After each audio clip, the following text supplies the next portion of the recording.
Livy Lavanyama, I hope you won't miss this Sunday's Gospel passage about the man born blind, which the tradition of the Church has seen in terms of baptism and spiritual transformation.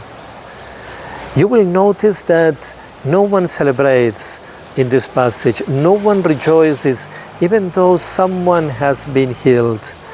Jesus appears only at the beginning and at the end of the passage, so the story is about what happens to the one whose eyes has been opened and how those around him react.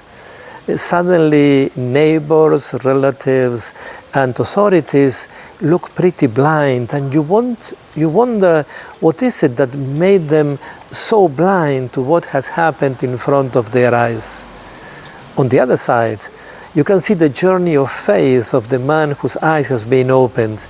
He talks about Jesus initially as the man called Jesus, then that he is a prophet, a man from God, and finally he proclaims him as the Son of Man. Paul in the second reading talks about Christians as being in the light of God, being children of light. And it's something that we need to treasure in our hearts. And while the first reading is not about blindness, it makes us aware of the times by which we look at other people in a very superficial way, only at appearances, without trying to look deeper into their hearts. So as we prepare for Sunday, the day of the Lord, I cannot but encourage you to pray with this gospel passage and take time and wonder how it is that Jesus is opening your eyes, maybe through the power of His Word, when the Word finds a home in your heart. But also, what is it that makes you blind? Maybe you have picked up already certain things from the Gospel.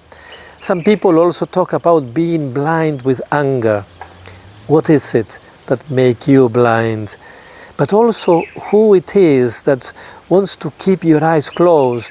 Who is it that doesn't want you to see? This is Letare Sunday, the Sunday when we are called to rejoice. But as I said, no one rejoices in the Gospel. Could it be also that you are unable to rejoice at God's work in other people's lives? Finally, notice the blindness of the disciples at the beginning of the passage. When they see the man born blind, they ask Jesus who it was that sinned for him to be born in that way. Is this the way you also think? If so, listen to the way Jesus replies to them. I wish you a joyful fourth Sunday of Lent, and remember, the Holy Week is close at hand. Just 2 weeks. May you have a blessed Lenten season.